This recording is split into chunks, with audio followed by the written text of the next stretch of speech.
വീണ വിമാനത്തിന്റെ അവശിഷ്ടങ്ങൾക്കിടയിൽ ഇപ്പോഴും പരിശോധനകൾ തുടർന്നുകൊണ്ടിരിക്കുകയാണ്. നോക്കൂ, ആ ദൃശ്യങ്ങളിൽ കാണാം. വിമാനം തകർന്നു വീണ ആ കെട്ടിടത്തിന്റെ മുകളിൽ ആ വാലറ്റം മാത്രമാണ് അവശേഷിപ്പായി ബാക്കിയുള്ളത്. അതിന്റെ മുകളിൽ തന്നെ DGCAയുടെയും വ്യോമയാന മന്ത്രാലയത്തിന്റെയും അതുപോലെ എയർക്രാഫ്റ്റ് ആക്സിഡന്റ് ഇൻവെസ്റ്റിഗേഷൻ ബ്യൂറോയുടെയും NDRFന്റെയും അംഗങ്ങളുണ്ട്. അവരെല്ലാവരും അവിടെ അവശിഷ്ടങ്ങൾക്കിടയിൽ ഇപ്പോഴും പരിശോധന നടത്തിക്കൊണ്ടിരിക്കുകയാണ്. വിമാനത്തിന്റെ പ്രധാന ഭാഗങ്ങൾ ഏതെങ്കിലും തരത്തിൽ ഇനി വീണ്ടെടുക്കാനുണ്ടോ, ഫ്ലാപ്പുമായി ബന്ധപ്പെട്ട് എന്തെങ്കിലും വിവരം ലഭിക്കുമോ എന്നുള്ള ചില ചോദ്യങ്ങൾ അവരിപ്പോഴും ഉന്നയിച്ച് അതിൻ്റെ പരിശോധന നടത്തുന്നു.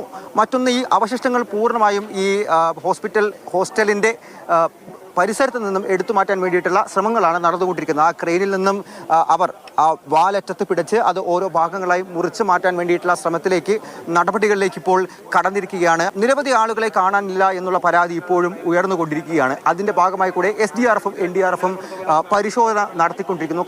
ആശുപത്രിയിലേക്ക് നോക്കിക്കഴിഞ്ഞാൽ, അവിടുത്തെ നടപടികൾ നോക്കിക്കഴിഞ്ഞാൽ DNA പരിശോധന സാമ്പിളുകൾ എടുത്ത് ഇപ്പോഴും നടത്തിക്കൊണ്ടിരിക്കുന്നു. പക്ഷേ 72 മണിക്കൂറെങ്കിലും ഇനിയും വേണ്ടിവരും ഈ മൃതശരീരങ്ങൾ ബന്ധുക്കൾക്ക് വിട്ടു നൽകാൻ. പിന്നെ അവിടെ ഡോക്ടേഴ്സിനോടും ഹയർ ഒത്തോറിറ്റീസിനോടും എല്ലാം സംസാരിച്ചിട്ടുണ്ട്. ഇത് ആക്ച്വലി മാക്സിമം എത്ര പെട്ടെന്ന് ചെയ്യുന്നത്, അവിടെ മൊത്തം കംപ്ലീറ്റ് രഷായിട്ട് ഇരിക്കുക. എന്നാലും പറഞ്ഞിട്ടുണ്ട് മാക്സിമം എത്ര പെട്ടെന്ന് അവർ ഇത് ചെയ്ത് ബോഡി നമുക്ക് ഹാൻഡ് ഓവർ ചെയ്യാമെന്ന് പറഞ്ഞിട്ടുണ്ട്. രഞ്ജിതയുടെ സഹോദരൻ ഇന്ന് രാവിലെ തന്നെ ആശുപത്രിയിലേക്ക് എത്തി. അദ്ദേഹത്തിന്റെ DNA സാമ്പിൾ നൽകിയിരിക്കുന്നു.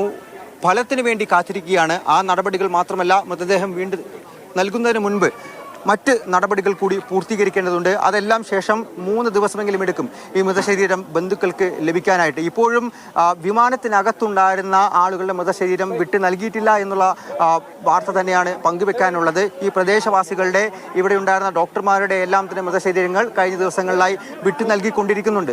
അഹമ്മദാബാദിലെ ദുരന്ത ഭൂമിയിൽ നിന്നും ഷിജു പൊട്ടുവത്തിനൊപ്പം അർജുൻ പി താമരൻ, മാതൃഭൂമി ന്യൂസ്.